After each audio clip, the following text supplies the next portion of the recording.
Welcome to the deep dive. Today, we're really trying to figure out something that's everywhere right now, AI. It's obviously huge, transformative tech. Absolutely. But here's the big financial question we keep hearing. Is all this money pouring in, creating a solid foundation, a real boom? Or are we, maybe, just maybe, inflating another bubble?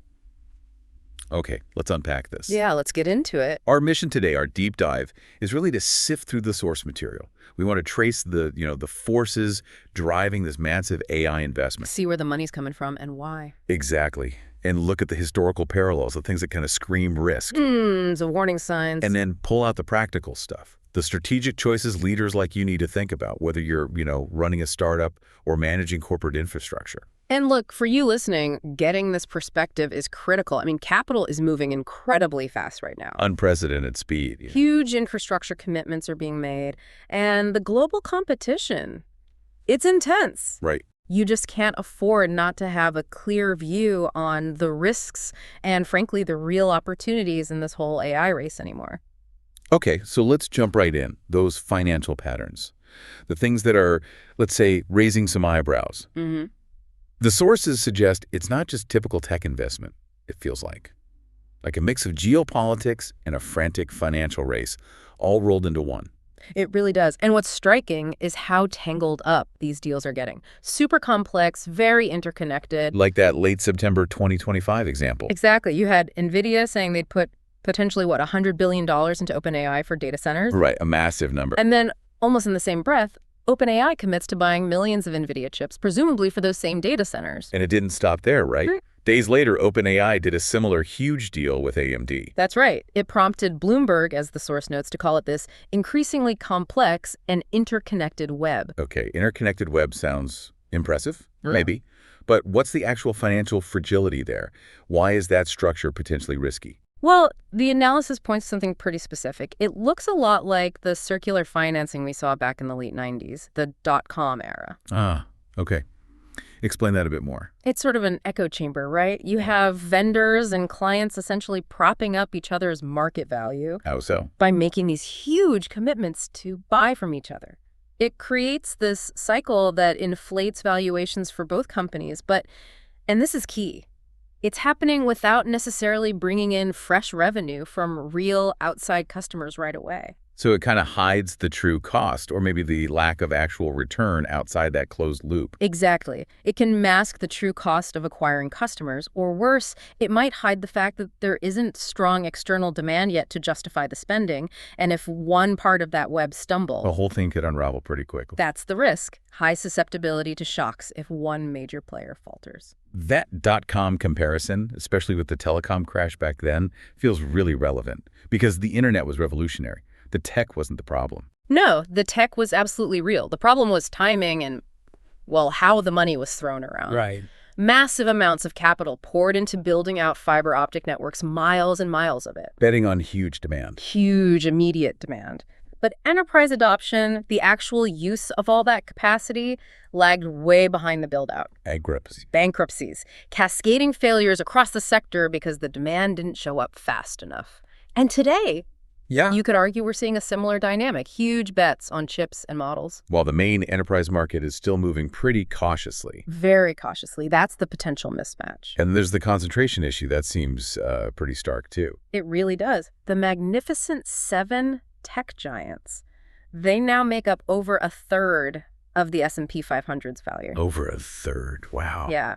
And that's double the concentration level we saw with the top tech firms back during the 2000 bubble peak. So why is that specific concentration riskier now? Haven't markets always had leaders? It's about what those valuations are built on. It's less about current earnings, solid profits right now. And more about really aggressive projections. Expectations of massive, near-perfect future growth from AI. So betting on the come, essentially. Very much so. If even a few of those super optimistic forecasts don't pan out, the ripple effect across the whole market could be huge because so much value is tied up in just a few names relying on those future dreams. Okay, so the financial world is betting big on future demand. But that whole speculative structure kind of depends on businesses, actually. adopting the tech, right? Absolutely. Which brings us right to the adoption gap. This is really central to the whole boomer bubble question. We have to start with the consumers, though, because that adoption was fast. Oh, incredibly fast. ChatGPT hitting 100 million users faster than anything before it. That part is undeniable. But consumer buzz isn't the same as businesses fundamentally changing how they operate. Exactly. Consumer adoption is one thing. Deep enterprise transformation is another beast entirely. And that's where the lag is. Stanford data shows adoption is up, right? 55% in 23 to 78% in 24. The numbers look good on the surface, yes. Adoption is rising. But the sources suggest a lot of that is still pilots, experimentation. Not core mission-critical stuff yet. Not broadly, no. And MIT's research, according to the sources, gives us a clue why. They found productivity gains were proving elusive at scale. Elusive at scale, okay. Their advice was basically focus on specific, high-value uses first, scale up gradually, don't try to just, sprinkle AI everywhere too fast.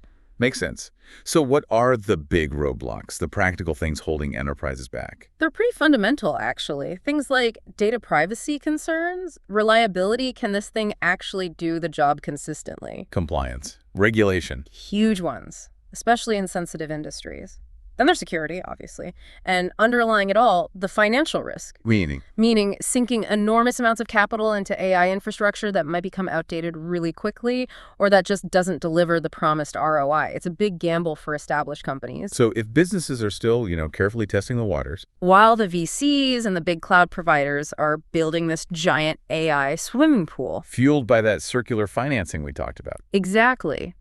Then, if that enterprise lag continues, if businesses stay hesitant for too long, you end up with massive overcapacity. That's the fear. All those chips, all those data centers built on the assumption of rapid enterprise uptake. They could become made unused fiber optic cable from the dot-com crash. Stranded assets. Wasted capital. Potentially, yes. Destroying a lot of value across the sector. Okay, we've hit the money, the business adoption. Let's shift gears a bit. There are these other huge forces at play, right?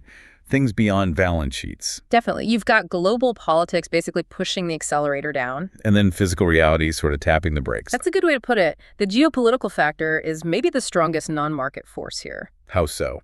Well, industrial policy, certainly in the U.S. under both recent administrations, frames AI dominance as critical for national security. Right, the U.S.-China tech race narrative. Exactly. The implicit message from both Washington and Beijing seems to be, go fast, dominate.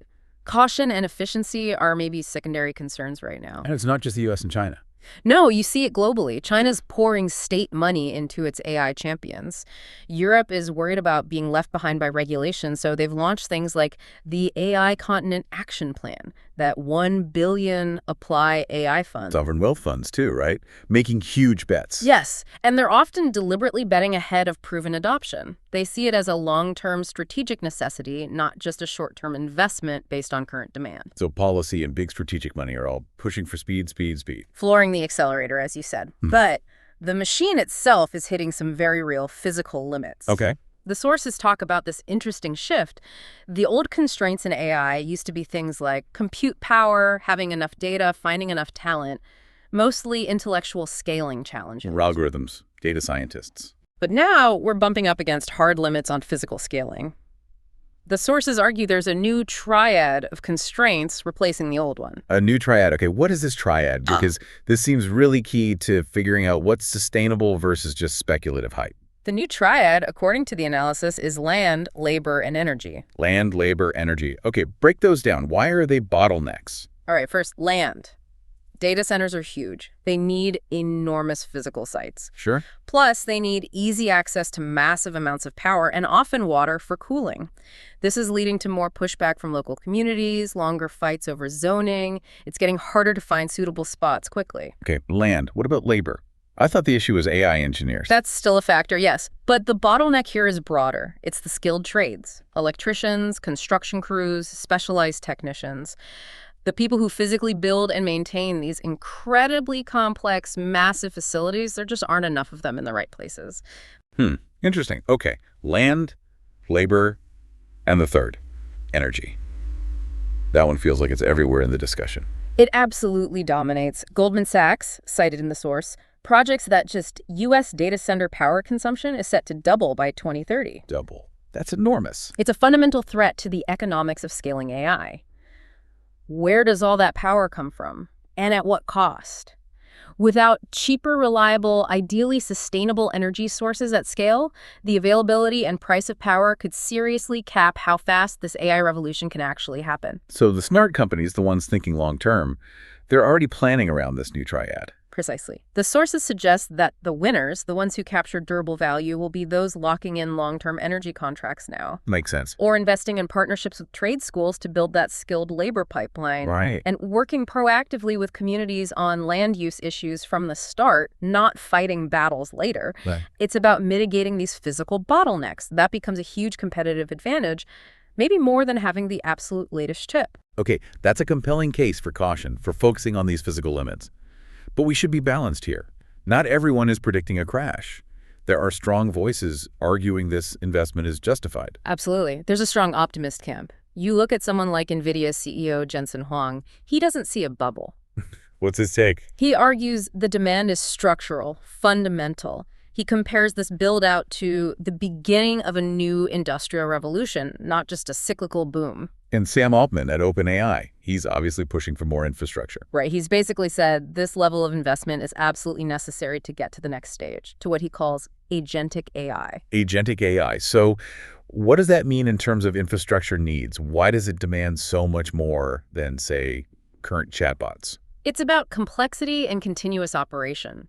Agentic AI isn't just responding to a single prompt. It's designed to carry out multi-step tasks, complex reasoning, planning, interacting with other systems over time. So much more computation running constantly. Exactly. It requires vastly more powerful, reliable, and interconnected compute resources running basically all the time, far beyond what's needed for simple query response models. Altman's point is it's brutally difficult, even now, to build enough capacity just to meet current demand, let alone future agentic systems. Okay, and then there's the argument about immediate practical value, Ethan Mollick's perspective. Yeah, and that's important too.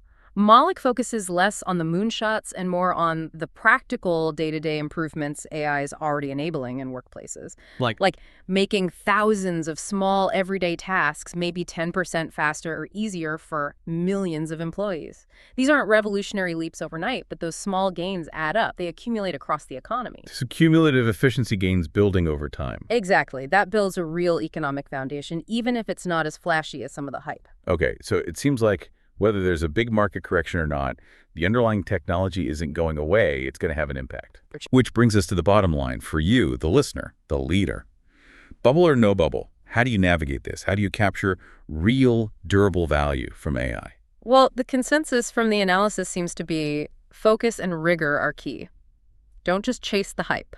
Resist the shiny objects. Pretty much. Leaders need to embed AI strategically, where it genuinely reinforces their core business advantage, where it actually drives revenue or efficiency, not just because everyone else is doing it. The Walmart example in the source seems like a good illustration of that. It really is. They didn't just, throw chatbots at customer service and call it a day. They used AI for inventory management. What are the results? Pretty concrete. Cut excess stock by 35%, boosted inventory accuracy by 15%. That directly hits the bottom line, lower costs, better customer experience, because things are actually in stock. And they linked it to sales too, right? The OpenAI deal. Yes, allowing direct purchases through ChatGPT. So they're connecting the tech investment directly back to their core retail operations and sales channels. That's strategic integration. Not just tech for tech's sake. Exactly. And beyond what you do, it's how. Companies need to think hard about redesigning workflows so people and AI actually work well together. That sounds like a major organizational challenge. It is. It requires serious commitment to continuous reskilling, robust data governance.